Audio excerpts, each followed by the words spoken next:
제가 몇 번이요, DMZ 지뢰 도발과 관련하여 그 이후에 그 한국군 국방부 상층부의 문제를 좀 지적을 했는데요. 저는 이 대한민국의 국방과 안보가 진정으로 잘 유지되어서 밑에서 연평도 사건에서 목숨을 던져서 연평도를 지킨 우리 해병대 용사들, 또 천안함 때 그 위급한 순간에도 동료를 생각했던 그런 천안함의 해군 장병들, 또 이번에 지뢰 도발 사건에서도 동료를 구하기 위해서 매우 침착하게 경계를 늦추지 않으면서 대응한 이 DMZ 근무 사병들, 그리고 또 발목을 잃은 두 하사분들, 이런 분들이 정말로 대한민국을 지키는 훌륭한 분들이라고 생각합니다. 지금 북한은 온갖 종류의 아이디어를 내서 대한민국을 흔들어 보려고, 그러면서 정권도 흔들고 안보도 흔들고 내분을 불러일으키기 위해서 군사적 모험주의를 시도하고 있습니다. 다음에는 어떤 종류의 도발이 나올지 정말 예측이 불가능하고, 그 어떤 도발은 결국은 또 우리 군의 무능과 또 내부의 의견 분열, 또 더 나아가서 각종 음모론, 이런 부분을 갖다 불러일으키는 또 식으로 작용을 할 겁니다. 최근에 북한의 행태를 보면 전부 그런 식으로 고도로 기획되어서 나오고 있습니다. 그런데 제가 이런 어떤 문제들, 어제도 TOD 문제를 지적했습니다만, 이렇게 이야기하는 부분을 일부는 듣기 싫어하시는 분이 있어요. 그분들의 애국심은 저는 존중을 합니다만, 문제는 우리가 애국심을 가지기 위해서는, 국민들에게 하여금 애국심을 발휘하도록 하기 위해서는 그런 어떤 국가와 그 다음에 국방수뇌부, 그 다음에 고위 장성분들이 거기에 걸맞는 처신을 하셔야 된다는 게 전제되어 있다는 겁니다. 자, 모든 문제가 생기면 그것을 애국심이라는 벽을 내세우고 그 뒤에 숨어버리면서 문제를 덮어가면요, 지금 1년째 진행이 되고 있는 방산 비리와 같은 문제들이 나오면서 유사시에 과연 미국의 도움 없이 전시작전권을 우리가 다 이양받으면서 유사시에 싸울 수 있겠습니까? 노무현 정권에서 전시작전권 이양받겠다고 호기롭게 나갔다가 나중에 자기 정권 하에서 대물리려고 나갔던 거 아닙니까? 그래서 이런 어떤 그 문제들에 대해서,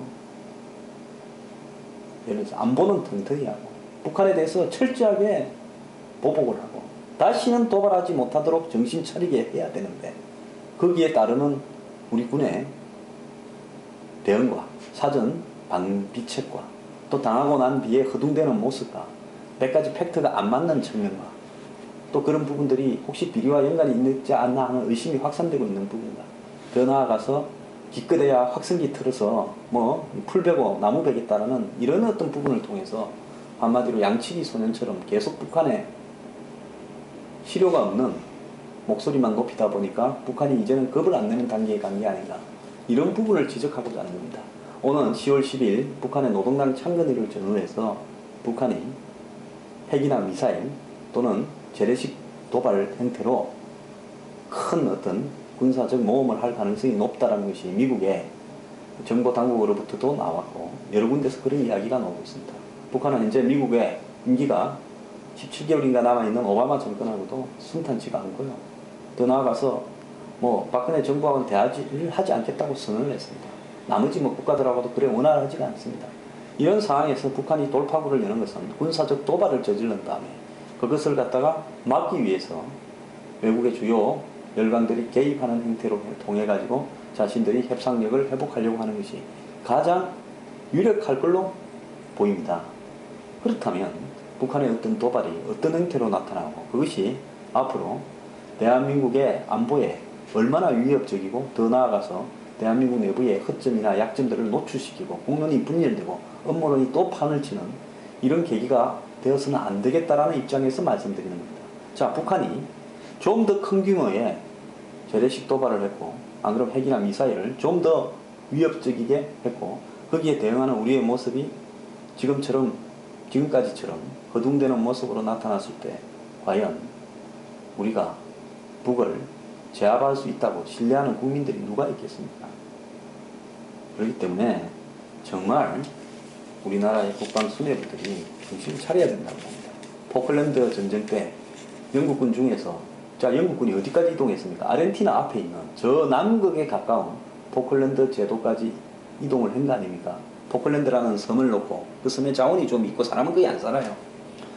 영국 식민지였는데 그 아르헨티나가 자기들 영토라고 이야기를 하면서 점령을 했지 않습니까? 그래서 영국이 멀리 난 것까지 해군을 보내서 항공모함을 보내서 싸우러 갔지 않습니까?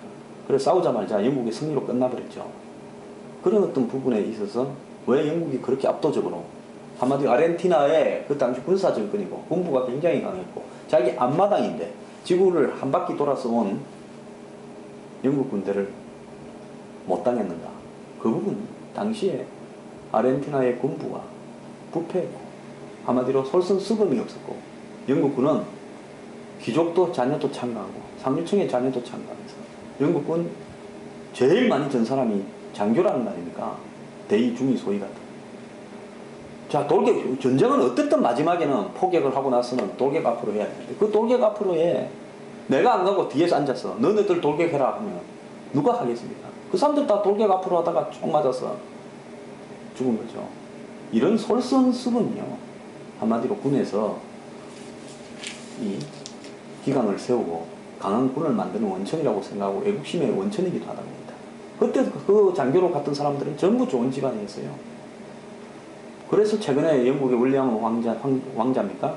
그 사람도 아프간 전쟁에 참여하기도 했지 않습니까? 헬리콥터 조종사로서. 그런데 이런 어떤 부분들을 우리 군에서 지금 찾아보기가 어렵다는 것이 국민들 다수의 시각입니다. 저는 정말 군 이번에 정신을 좀 차려가지고 다시는 북한에 당하고 나서 땅을 치거나 정말 국민들로 하여금 불안하게 만드는 일이 없도록 지금 북한에 대형 도발이 다가오고 있는데요. 단단히 준비하기를 당부드리고 이번에는 어떤 형태의 도발이 났다고 하면 그냥 기자회견 하지 마시고 국민들을 상대로 설명하지 마시고 어떻게 하겠다고 말하지 마시고 바로 행동으로 옮겨주기를 당부드립니다.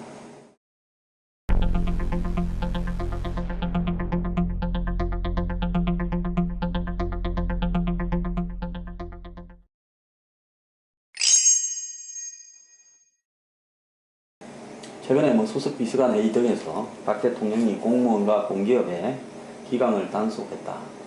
이런 발언을 여러 차례 하고 있습니다. 그래서 권력 누수를 방지하고 개혁 동력을 확보하려면 대통령이 뭡니까? 공무원의 수장이지 않습니까? 그럼 공무원과 공기업의 수장인 대통령이 예를 들어서 밑에까지 내려가는 일종의 이 혈관이라고 할 수 있는 이 공무원과 공기업이 제대로 움직이지 않고 정치 향배에 관심을 갖고 또 철밥통으로 복지 안동이라고 엎드려서 눈만 굴리게 되면 대통령이 아무리 개혁을 하겠다 해도 개혁이 될 수 없을 겁니다. 그러다 보니까 이 공무원들의 의식 변화를 주장하고 공무원이 개혁의 주체해야 된다 이렇게 이야기하는데요. 그러려 그러면 예를 들어서 장관 이상부터 솔선수범을 좀 해야 될 거고 또 계획적인 모습을 보여야 될 거라고 봅니다. 자, 국회가 지난번에 국회법 통과를 시켜서 행정부를 순식간에 무력화시킬 수 있다는 것이 보여졌지 않습니까? 또 두 번 다시 그런 일을 당하지 않으려면 고위공직자부터 정말로 솔선수범하고 청렴하고 노력하는 모습을 보여야 된다고 저는 보고 있습니다. 그래서 대통령이 아무리 이런 이야기를 하더라도 고위공직자들이 장차관들이 1급 이상이 그런 모습을 보이지 않게 되면 아마 공무원 사회의 개혁은 불가능할 거고 그럼 대통령이 추진하는 우리 사회의 각종 개혁은 무력화될 겁니다.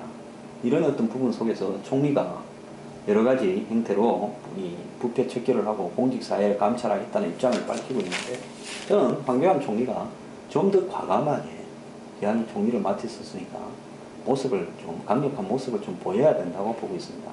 이건 좀 점잖으셔가지고요 언론에서 잘 노출도 안 되고 있는데 물론 일은 많이 하실 거라고 봅니다만 어쨌든 일을 혼자 많이 하는 게 중요한 게 아니라 그런 일들이 국민도 알고 공무원도 알게 할 필요가 있다는 겁니다.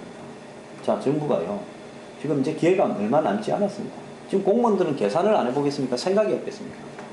내년에 총선 전까지만 가서 새누리당의 공천이 어떻게 돌아가고 있는가, 여야당이 어떻게 분열되거나 분열되지 않는가, 이런 것만 보면 공무원들은 견적을 다 내버립니다. 그럼 총선에 누가 이기겠다? 자, 총선 끝납니다. 그러면 대선까지는 어느 쪽이 되겠다? 계산 다 끝납니다. 자, 고위공직자 올라가려면 줄 잘 돼야 올라가지 않습니까? 실력만 갖고 고위공직자 될 수 있습니까? 자, 이 시간이 얼마 안 남았어요. 연말 전에 개혁할 부분을 해야 되는데 개혁을 하려면 개혁의 원동력이 돼야 될 손발이 움직여야 될 거 아닙니까? 손발이 누굽니까? 공무원과 공기업이지 않습니까? 자, 빨리빨리 일을 좀 진행을 할 필요가 있다고 봅니다.